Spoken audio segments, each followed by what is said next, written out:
Hello दोस्तों, कैसे हो? तो आज जो हमारी कहानी है वो है सिंड्रेला परी का जादुई सैंडल घर। तो आइए स्टार्ट करते हैं।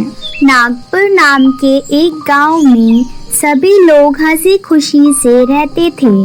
उस गांव के सभी लोग बहुत अमीर थे। उसी गांव में मनोज अपनी पत्नी सुरेखा और अपनी बेटी स्नेहा के साथ हंसी खुशी से रहता था।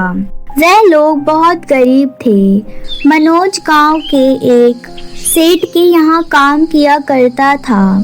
सेठ मनोज को काम के बहुत कम पैसे देता था, जिसके कारण मनोज अपनी बेटी की कोई भी इच्छा पूरी नहीं कर पाता था, जिसके कारण उसे बहुत बुरा लगता था। कुछ दिन बाद अचानक मनोज की तबीयत बहुत खराब हो जाती है और उसे हॉस्पिटल में भर्ती करना पड़ता है। डॉक्टर मनोज की पत्नी सुरेखा से कहता है, एक्सक्यूज मी मैम, क्या मनोज आपके पति हैं? जी भैया, वह मेरे पति हैं। क्या हुआ कि उनको कल अचानक पेट में दर्द होने लगा। मैडम, आपके पति को फूड पॉइजनिंग है। उनके इलाज में 2 लाख रुपए लगेंगे। उधर काउंटर पर 2 लाख रुपए जमा करवा दो, तभी आपके हस्बैंड का इलाज चालू होगा। सुरेखा यह सुनकर सोचते सोचते सेठ की हवेली पर सेठ के पास पैसे मांगने के लिए चली जाती है। सेठ जी, मैं मनोज जी की पत्नी हूँ। अच्छा, वह आज काम पर क्यों नहीं आया? सेठ जी, उनकी तबीयत बहुत खराब है और वह हॉस्पिटल में भर्ती हैं। डॉक्टर ने उनके इलाज के लिए 2 लाख रुपए मांगे हैं। कृपया करके आप मुझे 2 लाख रुपए दे दीजिए, तभी उनका इलाज शुरू होगा। तू होश में तो है? तूने मुझे क्या समझ रखा है? तुझे मालूम भी है कि 2 लाख रुपए कितने होते हैं? बोल तो ऐसे रही है जैसे 2 रुपए मांग रही हो। चली जा यहाँ से, वरना चौकीदार को बुलाकर तुझे बाहर निकलवा देता हूँ। सेठ जी, कृपया मुझे 2 लाख रुपए दे दीजिए, मैं आपके पैसे वापस कर दूंगी। ठीक है, तू मुझे अपनी जमीन के कागज जमा करवा दे।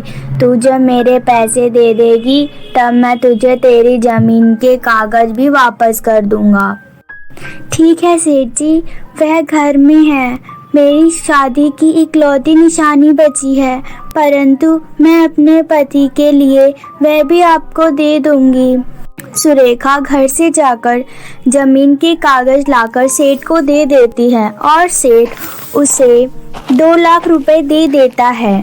सुरेखा वह पैसा डॉक्टर को देती है।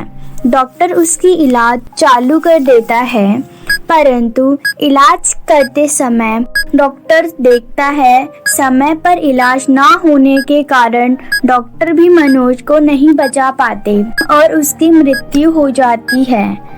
मनोज की मृत्यु की खबर सुनकर सुरेखा और स्नेहा बहुत रोते हैं और फिर सुरेखा मनोज का अंतिम संस्कार कर देती है।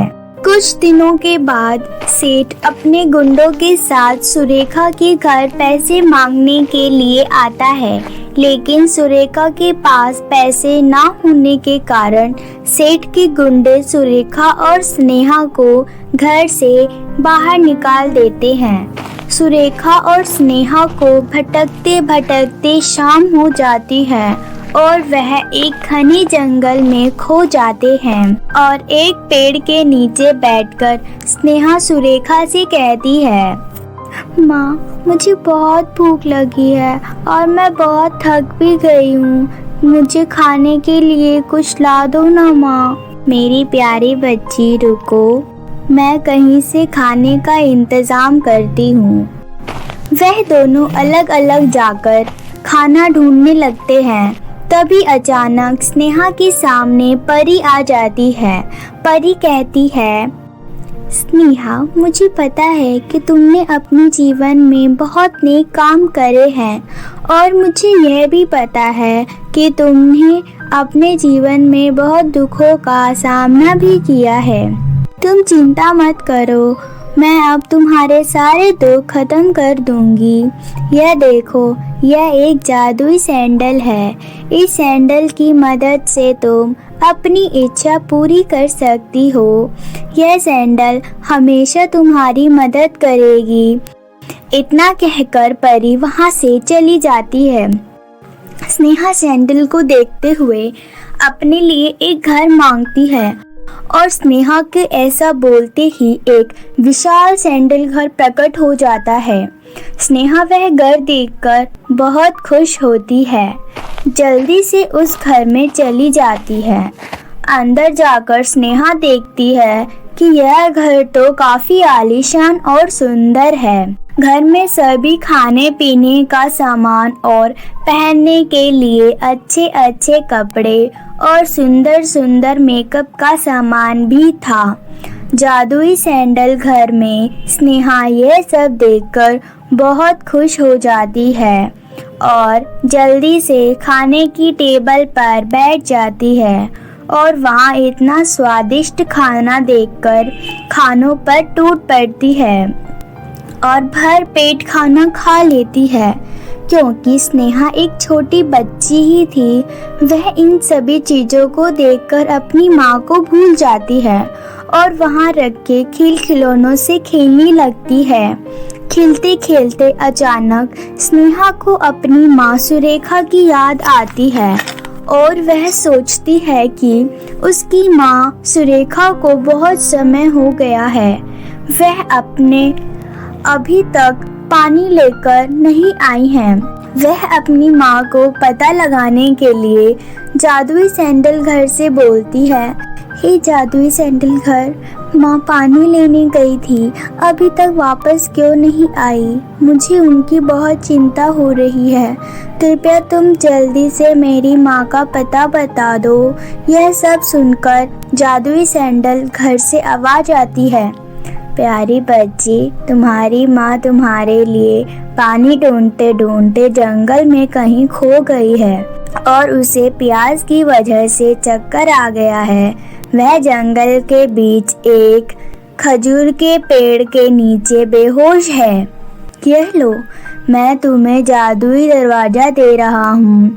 इस दरवाजे से निकलते ही तुम सीधा अपनी माँ के पास पहुँच जाओगी। स्नेहा उस सैंडल घर पर को धन्यवाद देकर सीधा उस गेट से अपनी माँ के पास पहुँच जाती है। स्नेहा जल्दी से अपनी माँ को पानी पिलाती है और पानी पिलाते ही सुरेखा को होश आ जाता है। ये मैं कहाँ आ गई हूँ? इस समय मुझे कुछ याद क्यों नहीं आ रहा? तभी स्नेहा अपनी माँ को सभी बातें बताती है। तब सुरेखा को सब कुछ याद आ जाता है और स्नेहा अपनी माँ को उस जादुई सैंडल घर में लेकर जाती है और इसी तरह दोनों माँ बेटी अपने आगे की जिंदगी हंसी खुशी से बिताने लगती हैं।